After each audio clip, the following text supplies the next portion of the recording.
aqui presente, tanto da parte física quanto da parte espiritual, para que as nossas emoções sejam sempre resguardadas nos ensinos de Jesus.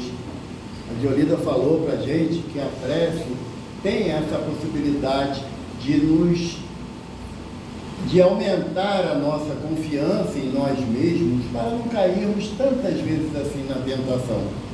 E ela estava falando, eu estava lembrando que a minha casa, a Casa do Caminho, Centro Espírita Casa do Caminho, Chico Xavier, que é lá no bairro de Jacarepaguá, e a gente sempre traz algumas lembranças de orientações do Chico, né, quando na matéria e mesmo continuando no plano espiritual. E uma vez perguntaram ao Chico, sabe, Diolida, o que é a tentação? E aí todo mundo dando uma explicação de que a tentação é de quem gosta de beber, querer beber. Tentação quem gosta de comer muito, comer muito. Ele falou assim, não, tentação é um cachorro brabo, grande, correndo atrás de você e você doido que ele te pegue. Porque só podemos classificar como tentação aquilo que a gente gosta, mas algum parâmetro nos passe a ideia que não devemos. Não é assim? Assim, alguém aqui tem uma tentação danada para comer jiló? Então, se botar um prato de jiló na frente da gente, vai passar com tranquilidade. Agora, quando para alguns pega aquela picanha bem passada, aí o bicho pega, né? Eu, no meu caso, tiver uma cenourinha bem cozida, por Deus, não me seguro não. Enfio o pé na jaca ou na cenoura, né? Então, a tentação é esse sentimento que nos encaminha para algo que sabemos que não será bom, não será salutar para a gente. E caso vocês não sabem, que graças a Deus vocês não caem em tentação, mas quando eu caio em tentação, dá aquela satisfação imediata por ter suprido a minha vontade. Mas logo depois vem, né? A gente fica meio sem graça, olhando para o lado, achando que todo mundo percebeu, né? Porque numa explicação mais técnica sobre tentação, tem uma palestrante, Anete Guimarães, médica, um profissional muito competente, e ela explica para a gente que tentação é a satisfação imediata de um desejo indevido. Então, quando eu tenho dificuldade de entender o que é tentação, bom, eu quero comer chocolate todo santo dia, o dia todo. Mas eu sei que vai dar um grande problema para mim se eu fizer isso. Mas eu quero. Então, esse querer, essa satisfação imediata desse desejo que vai causar um certo sofrimento para mim, é a explicação para a tentação. Tá? Eu tenho a tentação de praticar a caridade. Não, isso não é tentação, isso aí é compromisso nosso, do espírita, da prática da caridade, porque Emmanuel fala para nós que a caridade é a academia do espírito, ou seja, o exercício do espírito. Por que eu estou falando tanto tentação, que a Diolida já falou tão bem aqui? Porque a figura do anjo da guarda, que nós habituamos-nos a lembrar e buscar socorrer-nos dele, vem no objetivo de nos distanciar da tentação. Esse exemplo da tentação, ele está presente, inclusive, lá no Evangelho de Jesus, quando tem aquela simbologia de que Jesus foi para o deserto, né? Depois lá que João Batista ungiu ele foi para o deserto, e aí lá ele passou 40 dias, não foi? Lembra disso? Estava lá ele. No Rio não, você também estava, né? Você é da turma antiga. Então, Jesus teria passado 40 dias lá no deserto, e era o final de 40 dias, né? O coitadinho que todo mundo dá um nome feio para ele, né? Satanás, Beelzebub, coisa ruim, né? O filho de Ronco de Fuça, tudo que é coisa ruim, aquela personagem teria vindo tentar Jesus dentro daquelas visões do que nós certamente cairíamos com muita facilidade. Aquilo é uma parábola que Jesus conta, é um conto do mestre para explicar o quanto temos que estar atentos às inserções negativas que chegam até nós, através da via do pensamento, do desejo, do sentimento. Porque sabemos que a doutrina nos esclarece que quem está no nível superior não sofre a pressão do nível inferior. Então, a figura simbólica da tentação do mestre, naquele episódio, é Jesus mostrando o seguinte, que 40 dias, em jejum completo, aí Satanás fala para ele, né, olha, tá vendo aqui, mostra aquela mesa farta, né, pernil, perdizes, comida, arroz, né, quem gosta daquele chopinho geladinho, aí Jesus fala o que para o indivíduo lá? Nem só de pão vive o homem, mas sim de toda a palavra que sai da boca de Deus. Aí o Evaldo, diante de um calorão danado, 43 graus, passa ali pelo calçadão, aí vê o Murilo tomando aquele chopinho gelado, porque ninguém é de ferro, né? Vamos! Não, Murilo, tem palestra hoje, não vai dar. Não, Valdir, a palestra é à noite. Não, mas antes tem um passe, eu trabalho num passe, Murilo. Aí eu fico lá com a tentação, né?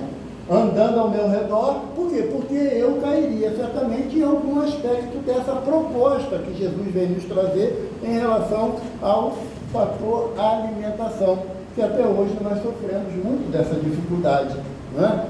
Não só pelo aspecto estético, mas também pelo aspecto da saúde corporal, que muitas coisas devemos nos abster, uma questão de bom senso. Em seguida, Satanás fala o que para Jesus? Se tu és mesmo filho de Deus, lança-te daqui de cima, que era um morro muito alto, lá embaixo, porque teu Pai, Deus, vai mandar que os anjos te amparem e tu não sofra nenhum dano por isso. Aí Jesus fala, está escrito na lei, não tentarás o Senhor teu Deus. Quantas vezes a gente está numa dificuldade e nós falamos assim, eu creio que Deus vai me tirar disso.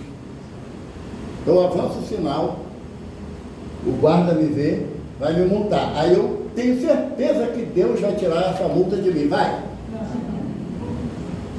Senão não era um Deus justo, né? Então Jesus mostra que a gente tem que ter cuidado nas nossas proposições com Deus, porque Deus é soberanamente bom e justo, mas misericordioso. Em outro momento, Satanás mostra a Jesus todas as riquezas da terra.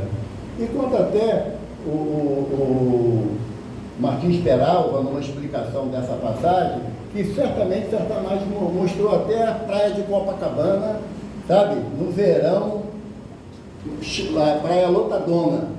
E aí ele diz para Jesus, né, tudo isso te darei se me adorares. Aí Jesus se esclarece e o homem deve buscar em primeiro lugar as coisas santas e divinas na terra. É necessário o aspecto material? Sem dúvida que sim, estamos encarnados, então precisamos, mas não buscar a ponto de nos esquecermos das nossas buscas morais e espirituais. Aí, quando nós falamos na questão de tentação, de busca, de orientação, a gente lembra do anjo da guarda. E Kardec faz uma pergunta lá aos espíritos, na parte segunda do livro dos Espíritos, na 484, eu não vou ler, porque o Murilo, ele achou que eu era palestrante, aí ele botou da 484 até 521. Eu pensei que a palestra ia até segunda-feira, e vem, entendeu? Era a semana toda o Evaldo falando aqui, eles tentando entender tudo, aturar, mas ele falou que não, é só uma hora, então não dá para falar de 27 questões do livro dos Espíritos, porque o nosso codificador, a profundidade das perguntas já é o suficiente para fazermos um tema de estudo em cada pergunta. Mas Kardec pergunta aos benfeitores, né? Há espíritos que se ligam particularmente a um indivíduo para protegê-lo? Há o irmão espiritual, a quem chamas bom espírito ou bom gênio. Esse termo anjo da guarda é um termo trazido da cultura grega e hebraica lá pouquinho tempo antes de Jesus, coisa de 1800, 2800 anos, existia essa cultura do anjo. Por quê? Na origem da palavra hebraica, anjo quer dizer o quê? Mensageiro. E mensageiro, ele traz boas e não boas notícias.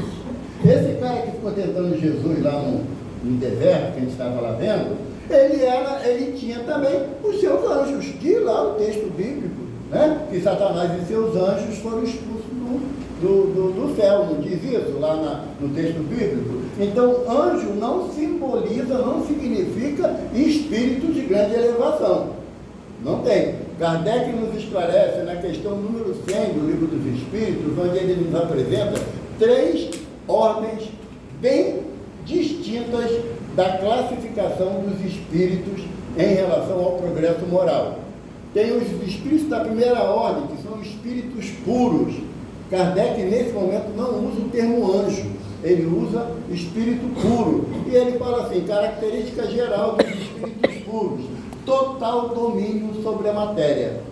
Então, se é total domínio sobre a matéria, eles não sofrem a injunção daquilo que nós ainda chamamos de tentação. Por quê? Porque seria o estímulo dos apetites materiais que nós ainda, muitas das vezes, como a Diolina nos avisou, a gente cai, e cai feio. Mas eu aprendi outro dia, sabe, Murilo, que aquele trabalhador de Jesus, que tem o princípio da orientação da doutrina espírita, tem 2 molas no joelho. Cai, mas levanta. Porque o importante é trabalhar para o bem do próximo e de nós mesmos. Então, cair, concordo com o Dionísio, a gente vai cair inúmeras vezes. Só que, como diz Emmanuel na mensagem, não devemos ficar lá no chão chorando o leite derramado. Encontrou o motivo da sua queda, se esforce, ampara o amigo que está ao teu lado a levantar, porque ele também te amparará no seu sorrimento. Então a palavra anjo tem origem lá atrás como um mensageiro. Como é que surgiu essa história de anjo ser mensageiro?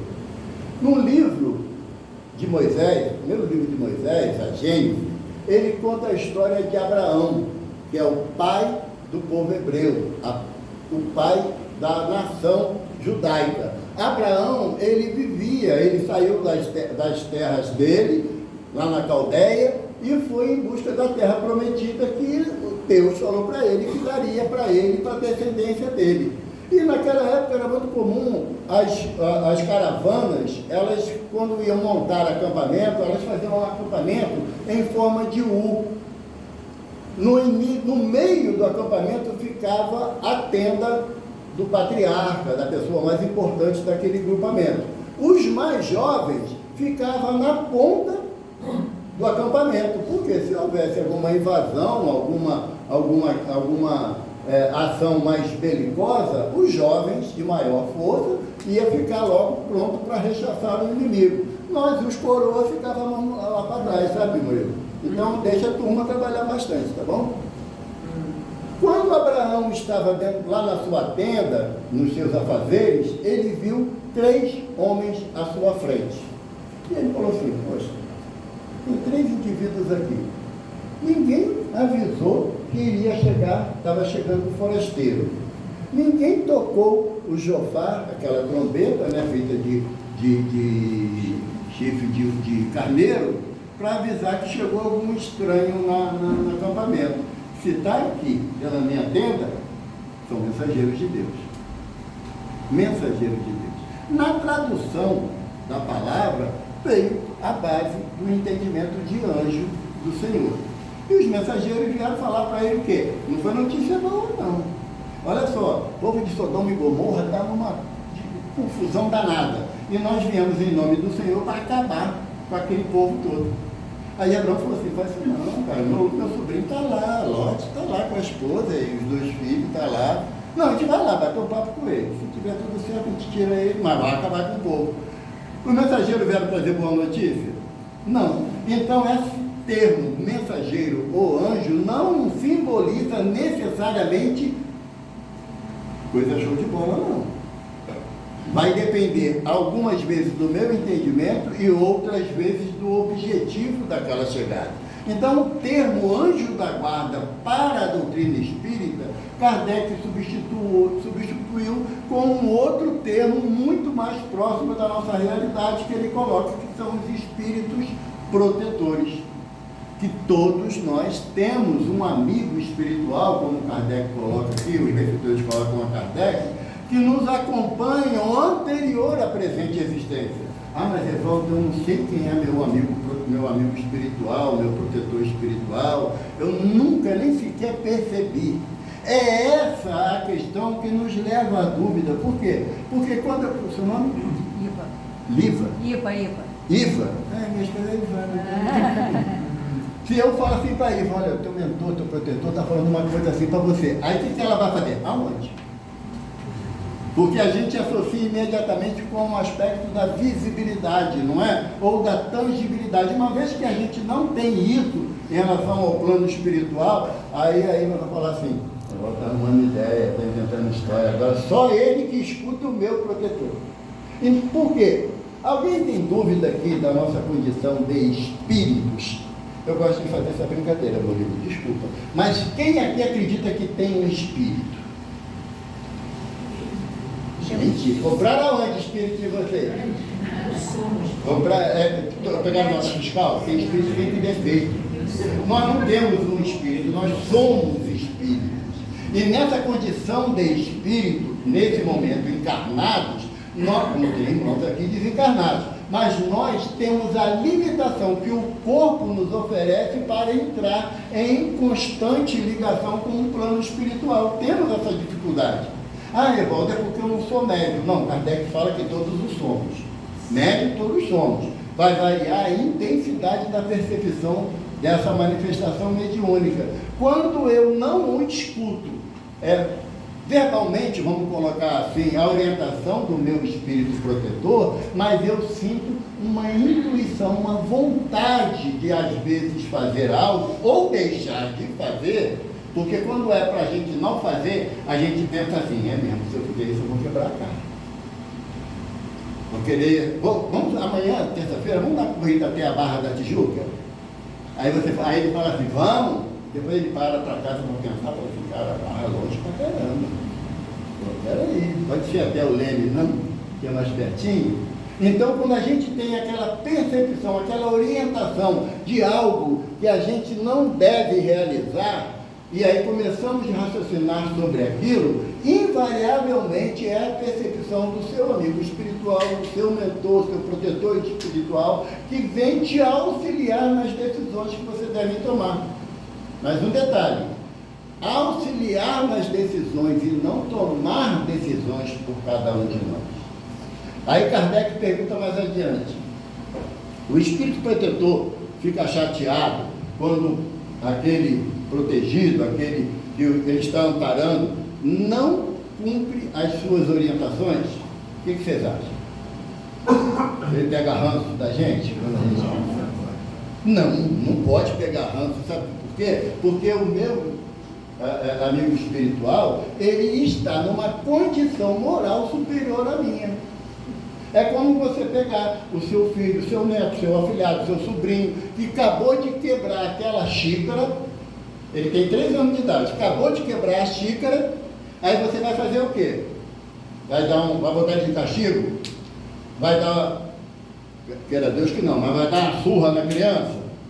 Não, porque você vai entender que com 3 anos de idade ele não tem a mínima possibilidade de entendimento que aquilo tinha algum valor, ou que aquilo quebrando daria algum prejuízo a gente. Ele não tem essa percepção. É mais ou menos nessa relação. Porque os benfeitores falam a Kardec que o espírito protetor, o amigo espiritual da gente, ele está num patamar mais evoluído, de maior progresso moral do que a gente. Então, quando ele olha para a cara do Evaldo e fala assim, vai dar ruim, ele vai fazer errado, quer dizer, falando com o outro, né? Ele vai fazer errado, quer dizer, e quando eu cometo a ação indevida, ele fala, eu tive, conheço. A minha mãe falava assim, quando eu era pequeno, por fora bela viola, por dentro pão borolento. Não completa não, para pensar que são tudo velhos. Tá? Ou então falava assim, pelo andar da carruagem se sabe quem vem dentro. São expressões populares utilizadas antigamente, mas que fazem perfeito sentido em relação ao conhecimento que o meu amigo espiritual tem das minhas possibilidades. E Emmanuel fala para a gente que a mesma energia que nós gastamos cometendo as ações indevidas, se fosse mudado o sinal da chave para coisas positivas, gastaríamos energia de menor monta. Porque fazer o bem é mais fácil. Fazer o mal é necessário uma disciplina muito intensa para você odiar alguém. Quando você deseja odiar alguém e você escuta no teu íntimo, fala assim: a proposta do Evangelho é perdoar 70 vezes 7. Jesus propõe a gente amar os inimigos, mas mesmo assim eu insisto em odiar alguém, aquela pessoa fica no meu pensamento dia após dia. A ação dele, que me levou àquele sentimento de angústia, renova na minha mente diariamente. Então eu gasto uma energia mental, física e espiritual intensa para fazer a coisa errada. E o meu amigo espiritual, ele deseja o quê? Acorda para a realidade. Porque todo o mal é igual uma bola de tênis. Com a mesma intensidade que você deseja o mal para alguém, esse mal bate na parede e volta para você. Então, por inteligência, a gente tem que parar de desejar o mal, sentir o mal, seja lá por quem for. Seja por quem for. Então, essa visão da gente em relação ao desejo do mal impossibilita o amigo espiritual de se aproximar para me orientar. Por quê? Porque, como diz a garotada, eu colei as placas. Eu não consigo mais ter o raciocínio livre para receber as percepções daqueles que realmente me amam.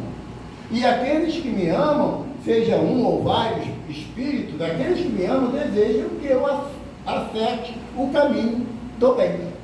Porque, afinal de contas, o Espírito de Verdade diz a Kardec que é fora da caridade que não há salvação.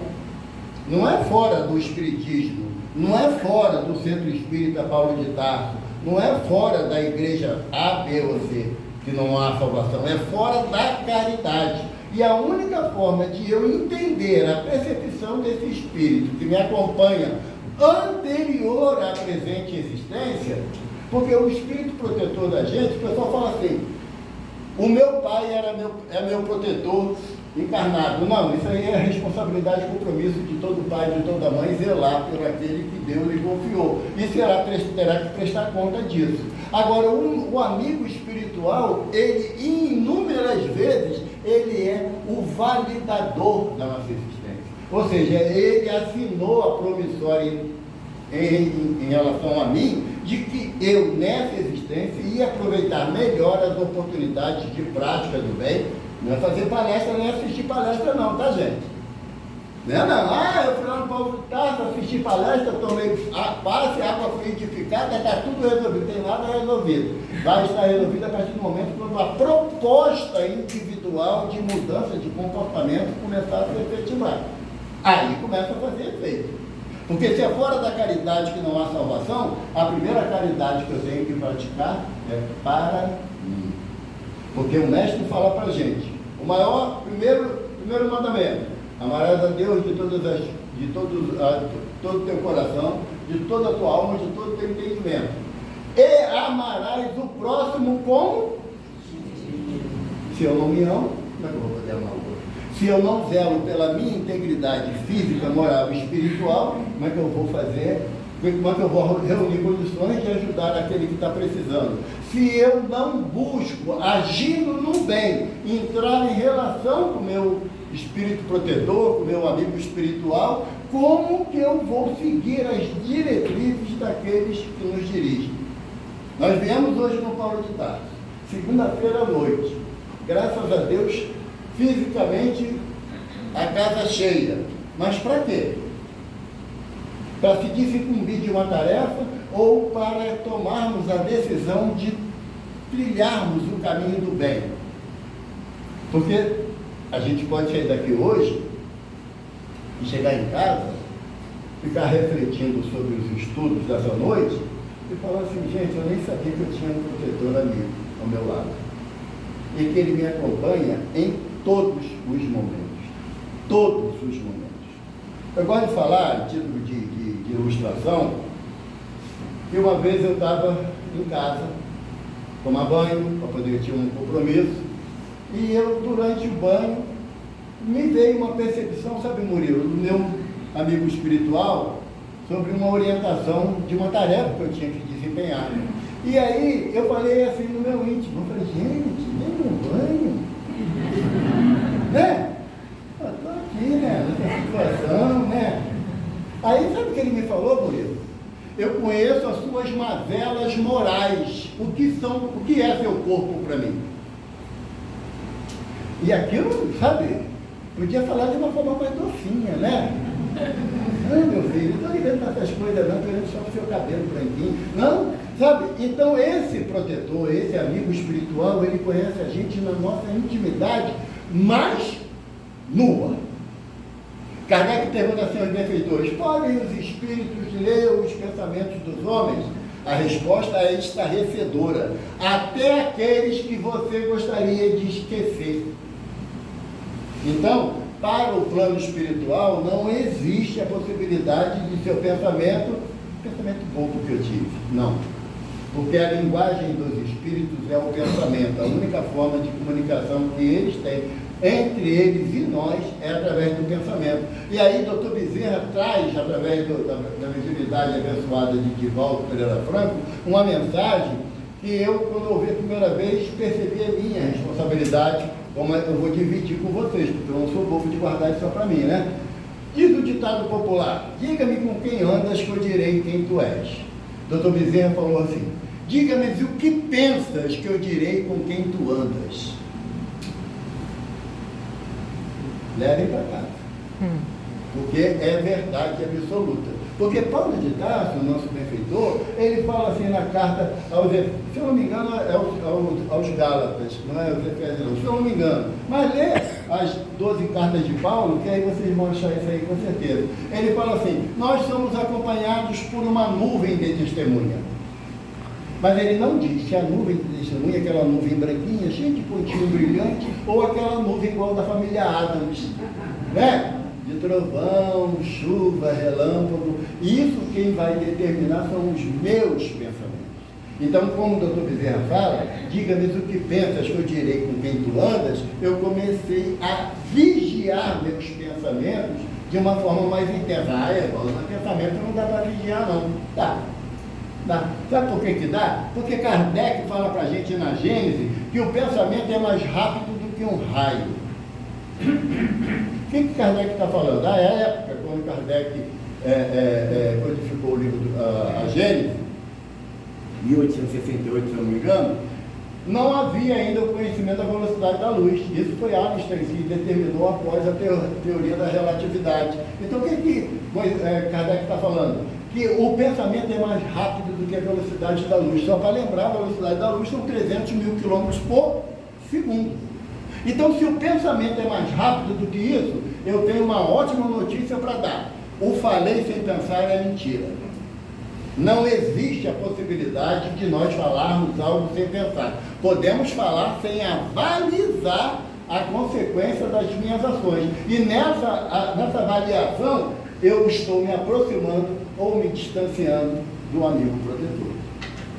É uma decisão pessoal. Não há a doutrina espírita que me fascina nela, o que me faz eu amar mais essa doutrina, é que não existe determinismo e nem regra geral.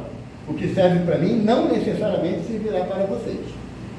Não necessariamente. Mas ela tem como, vamos dizer assim, top de linha, fora da caridade não há salvação. Aí não dá para mudar. Não dá para mudar. Tem um livro de Kardec chamado A Viagem Espírita de 1862. Quando ele chega na cidade de Bordeaux, ele, entrando numa sociedade espírita de Bordeaux, ele viu dois irmãos discutindo acerca de um ponto do livro dos Espíritos. Quer dizer, a discussão era temática da doutrina.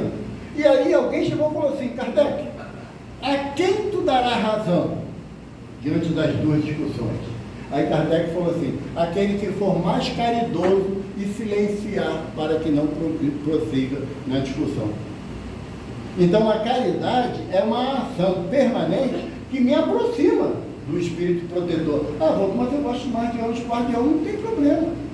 Não tem problema. É apenas uma denominação que nós criamos, sem nenhuma dificuldade de entendimento para o plano espiritual. Porque os amigos espirituais, eles não estão preocupados que a gente decore fórmulas. Não é isso. O que eles desejam é que nós, uma vez entendendo uma proposta da espiritualidade, eu começo a aplicar aquilo na minha vida, nem na vida tu está vivendo. Entende? Ah, se ela tivesse ontem lá no palco de dados para ouvir aquela palestra, mas quem está é tu. Então serve para quem? Para eu que estou aqui pertinho, com a orelha pertinho da minha boca, ou para meus filhos que não estão aqui? Então, o que a doutrina me propõe na questão sobre, Kardec coloca essa questão como sendo de afeição que os espíritos votam a certas pessoas. E essa afeição, se eu vou significar esse sentimento como anjo da guarda, espírito protetor, espírito familiar, espírito amigo, pai, mãe espiritual, não há a menor dificuldade. Por quê? Porque os amigos espirituais que nos orientam, eles saíram daquela percepção, me desculpa o termo pejorativo, mas mesquinha que nós temos. Mesquinha. Porque quando o irmão aqui me dá uma opinião, ao invés de eu analisar a opinião dele, para que eu possa entender melhor a proposta dele, eu prefiro falar assim, não conheço ele, não é nada para mim. Por quê? Porque a negação da gente, dos conselhos, das orientações que nós recebemos, e muitas das vezes, o teu espírito amigo fala por ela. Usa aquele que está próximo da gente, para que a gente, muitas das vezes, não podendo ouvir os amigos espirituais, mas ouviremos aquele irmão que está caminhando conosco. Então é para abrir a nossa percepção. E são espíritos que já estão no entendimento de coisas que a gente não imagina. Emmanuel, no livro Pensamento e Vida, ele diz que todos nós temos amigos espirituais que já estão na condição de espíritos superiores, que é a segunda classe que Kardec, a segunda ordem que Kardec traz para a gente. A primeira, espírito puro, a segunda, espíritos superiores. Qual é a característica geral do espírito superior? O desejo do bem. Desejo do bem. Aí chegamos nos espíritos da terceira ordem, que são os espíritos inferiores. Características gerais dos espíritos inferiores: predominância da matéria sobre o espírito. Ou seja, podemos fazer um teste rápido aqui para a gente saber se a gente é espírito superior ou inferior? Não precisa ficar com vergonha que ninguém vai falar algo, tá bom? Pensa em 3 pessoas que você não gosta. Não precisa odiar não, só não gosta. Não falem que eu posso ser uma e eu vou ficar constrangido, tá? 3 pessoas que vocês não gostam. Também não vale ser o síndico, tá? Nem o porteiro, nem o Murilo, coitadinho. 3 pessoas, tá bom? Beleza, 3 pessoas. Agora, pense 5 pessoas que vocês gostam. É mais fácil, né? Quem pensou em uma única pessoa, mesmo que de relance que não gosta dela, você caracteriza o ser um espírito inferior. Por quê? Porque o espírito superior, ele já tem o desejo do bem. Desejar o bem é não praticar o mal, mas não basta não praticar o mal, é imperioso fazer o bem. Então, essa condição de espírito protetor é característica daqueles espíritos que estão ansiosos pela minha prática no bem. E muitas das vezes fala assim, poxa, mas como eu falei no início, eu não sei o nome do meu espírito protetor, do meu mentor, a nomenclatura. Eu repito, cara, os espíritos dizem Kardec que é a forma de comunicação entre a gente, não realidade espiritual. Tá bom? Mas eu não sei o nome, não importa o nome. Porque os espíritos dizem a Kardec que o nome, muitas das vezes, não teria significado nenhum para nós, no nosso planeta. Não teria. Tem um livro chamado Instruções Psicofônicas, né, que foi compilado por Arnaldo Rocha, baseado nas reuniões mediúnicas do Centro Espírita Meimei, lá em Pedro Leopoldo. E tem determinadas mensagens que o Espírito fala assim, não há similar de sons para o nome de onde eu venho. O que é mais importante? Você vai pegar o metrô para ir para o centro da cidade. O que é mais importante? A beleza do trem ou o indicativo de caminho que ele vai tomar? Caminho. Não é? Porque bonito para mim ou feio não importa. Importa que ele não inicie no caminho. Agora tem que ser na direção que eu desejo. Não importa o nome do nosso mentor, do nosso protetor, do nosso anjo da guarda, não importa. Não vai importar o que o quanto que eu estou aberto, estou disponível para as orientações que ele queira me trazer. Ah, Evaldo, o espírito protetor, o anjo da guarda, pode estimular em mim a animosidade com alguém? Não. Não, ele sempre vai buscar a conciliação, a compreensão, aquilo que Jesus nos fala, reconcilia com o teu inimigo enquanto caminhas com ele. Todas as orientações desses benfeitores, desses amigos que nos amam de uma forma que ainda não compreendemos, são para que o nosso bem-estar moral se traduza em ação no bem para o próximo. Encarnado ou desencarnado, porque Kardec fala assim: após o término dessa existência, é possível eu encontrar com o meu anjo da guarda ou com o meu espírito protetor? Aí o espírito de Kardec: certamente que sim, porque já o conhecias antes de encarnar. A gente não lembra. E nós ainda somos daquela percepção de que o que eu não sei não existe. E temos que mudar isso. Nessa proposta da doutrina espírita, temos que analisar o conteúdo da mensagem, não quem afina a mensagem. Conteúdo, porque João, o evangelista, fala lá na sua primeira epístola: não creais em todos os espíritos, vede antes que são da parte de Deus. Tem um texto aqui, que é de Santo Agostinho e São Luís. São Luís era o espírito protetor de Kardec, tá? E Santo Agostinho, ele durante muito tempo, ele funcionou como um espírito protetor de Leon Denis, que é o filósofo da doutrina espírita, né? Tem obras de Leon Denis aqui embaixo. E a mensagem deles é mais ou menos assim. Eu queria pedir a vocês a desculpa e um pouco de paciência para ler, porque eu acho muito bonita essa mensagem deles. É uma doutrina essa dos anjos guardiães que, pelo seu encanto e doçura, devera converter os mais incrédulos. Não vos parece grandemente consoladora a ideia de terdes sempre junto de vós seres que vos são superiores, prontos sempre a vos aconselhar e amparar, a vos ajudar na ascensão da abrupta montanha do bem, mais sincero e dedicado amigos do que todos os que mais intimamente se vos liguem na terra. Eles se acham ao vosso lado por ordem de Deus. Se conhecesses bem esta verdade, quanto vos ajudaria nos momentos de crise, quanto vos livraria dos maus espíritos. Quantas vezes no dia solene não se verá esse anjo constrangido a vos observar? Não te aconselhei isto, entretanto não o fizeste. Não te mostrei o abismo, contudo nele te precipitaste. Não fiz ecoar na tua consciência a voz da verdade, preferiste, no entanto, seguir os conselhos da mentira. Interrogai os vossos anjos guardiães e estabelecei entre eles e vós uma terna intimidade que reina entre os melhores amigos.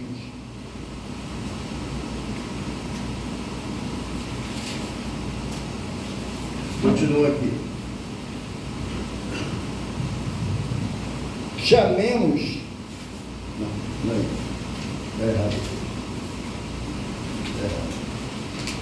Aí no final ele fala aqui: vamos, homem, coragem, de uma vez por toda lançai para longe todos os preconceitos e ideias preconcebidas. Entrai na nova senda que diante dos passos se vos abre. Estaremos convosco nas maiores dificuldades, nos leitos de dor, nos lugares de pouca fama, nas prisões, até nos charcos da ignorância. Não vos abandonaremos. Olha que doutrina de amparo, de amor, que a gente ainda não compreende. Lá no bairro de Jacarepaguá, Embaixo da ponte da linha amarela tem uma cracolândia, uma média de 200 pessoas que ali se colocam na dificuldade do vício do crack. E uma vez, numa atividade que nós realizávamos, eu vi uma senhora vindo com uma bolsa e ela olhando aquele mar de gente, embaixo da ponte, uma coisa muito dolorosa. E ela olhando, ela abriu um sorrisinho. Filho, sou eu, filho, vem cá. E o rapaz veio, meio contrariado. Foi, mãe. Eu trouxe aqui uma comidinha para você. Aí ela abriu a bolsa, tirou a comida, o rapaz comendo, quieto, e ela falou assim: filho, vamos para casa. A mãe tem lá roupa limpinha para tu, a tua cama está lá. Mãe, não me enche, mãe. Me deixa, mãe. Já trouxe a comida, vai embora. Ela virou as costas para ir embora, falou assim: filho, amanhã a mamãe volta. É um anjo guardião, sabe? Que nos vê nas nossas maiores torpezas, mas eles não desistem da gente. Eles não permitem que nós falemos assim: estou só. E ele fala no nosso íntimo, no nosso coração: não, filho, eu estou com você. Porque é uma ação voluntária, é um espírito que escolheu estar ao meu lado, apesar das minhas inúmeras deficiências. Porque ele representa para mim o olhar amoroso de Deus, que Jesus fala: Deus faz com que o sol nasça para o bom e para o mal, a chuva caia sobre os justos e os injustos. Nos meus momentos de injustiça, de inverdades, ele continua ao meu lado, me estimulando a eu esquecer o ontem. Sabe? Esqueceu ontem. Não adianta eu ficar lembrando que há 10 anos atrás eu falei alguma palavra ofensiva para quem quer que seja. Eu não dei atenção a quem eu devia. Eu não ajudei quem me pedia. Não adianta. E já passou. O importa é o que você vai fazer hoje. Hoje. Amanhã é futuro. Se realiza, talvez não. Hoje, a proposta dos anjos guardiões, dos espíritos protetores, é você mudar hoje. Hoje eu quero abrir meu coração para as orientações da espiritualidade. E tenha certeza que ela não faltará. Volta, eu não lembro. Mas às vezes, muitas das vezes, aliás, no momento do sono físico, nós nos encontramos com tantos amores espirituais, mas tantos amores espirituais, quando a gente acorda de manhã e fala assim: eu não sei o que eu sonhei, mas que foi bom, foi. Essa sensação de alegria, de amparo, de conforto, são esses anjos da guarda, protetores, amigos, que nós temos ao nosso lado. E apesar de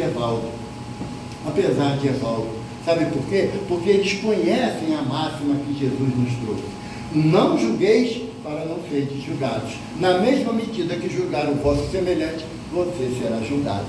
Então, se eles já entendem a mensagem do Cristo em relação à prática do bem, eles também entendem a necessidade de compreender as minhas fraquezas. Tem muita gente lá embaixo. Ah, tem? É. Eu pensei que era a minha filha. Não, a sua tá vendo? É essa aqui. É? Desculpa, mas é porque tem gente lá embaixo. Lá embaixo e lá em cima. Nossa, agora é.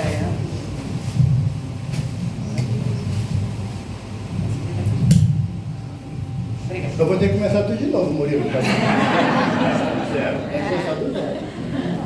Porque quando a gente fala assim na casa espírita, não é uma coisa constante não, tá? Mas às vezes os mentores mostram pra gente também a plateia espiritual, que não fica limitada às paredes, nem lá de baixo, né? Se torna um grande anfiteatro. E não é Evaldo que fala, né? É um mentor espiritual muito mais gabaritado. Então essa visão, gente, que nós temos dos espíritos protetores, dos anjos da guarda, é aquele companheiro fiel, sabe? Que ele não vai falar assim: poxa, hoje Evaldo não está bem da cabeça não, já falou tanta besteira, mas eu vou estimulá-lo a acertar.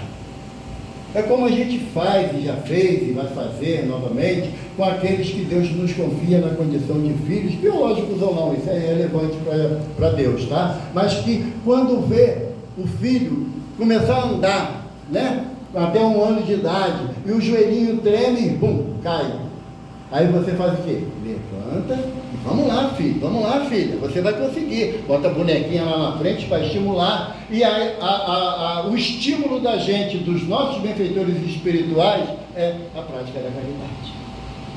Aquele que vem para a casa espírita, eu sinto informar, mas eu tenho que falar. Aquele que vem para a casa espírita apenas para usufruir as benesses que a casa propõe, eles estão deixando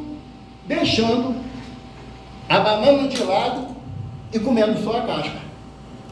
Por quê? Porque o grande complemento da tarefa da gente, da presença da gente aqui, é o estímulo da prática da caridade, de auxiliar o próximo, fazer o bem sem olhar a quem, dá com a esquerda, fica a direita e saiba. Então todos nós aqui, nessa noite, estamos aqui amparados pelos nossos espíritos protetores, os nossos, como alguns gostam de denominar, anjos da guarda. Mas nós temos no nosso Brasil, coração do mundo, pátria do Evangelho, o nosso anjo, que é Ismael, apresentado a nós por Humberto de Campos no livro Brasil, coração do mundo, pátria do Evangelho. E a dificuldade de um anjo, de um espírito superior, auxiliar ao nosso desenvolvimento, Humberto de Campos coloca assim para a gente, já está acabando nosso tempo, coloca assim para a gente, que Ismael foi falar com Jesus. Por quê? Porque Jesus pediu a Ismael que aproximasse os índios de nós portugueses. O que nós fizemos? Escravizamos e quase eliminamos os índios. Aí Jesus falou assim: Ismael, traz os irmãos lá da África para ensinar a humildade, a resignação, pelo trabalho árduo, mas pela recompensa certa. O que nós fizemos? Escravizamos nossos irmãos lá da África e assassinamos muito. Aí Ismael foi lá conversar com Jesus de novo, sabe, Murilo? Aí o Humberto de Campos fala assim: Ismael, diante do olhar compassivo de Jesus, chorou. Um anjo, na acepção ocidental que nós temos, Ismael, diante do olhar compassivo de Jesus, chorou. Então, todos nós temos esses amigos espirituais que choram as nossas mazelas, choram quando nós erramos, mas jamais viram as costas para nenhum de nós. São amor, isso é o amor. E o amor, como diz Paulo na sua carta aos Coríntios, no capítulo 13, não se ensoberbece, não se envaidece. O amor supera tudo. Pode botar a música? Uma musiquinha de mensagem de encerramento do Carlinhos Conceição, que é um músico espírita, conhecido no meio.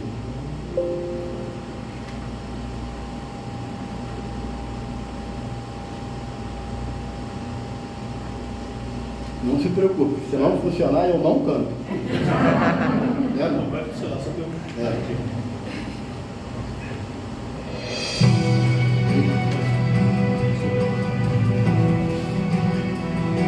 Amigo da guarda, protetor missionário, meu anjo voluntário do amor de Jesus, que guia e ama incondicionalmente, que caminha com a gente a caminho da luz, espírito amigo, gênio por excelência, farol dessa existência, de outras tantas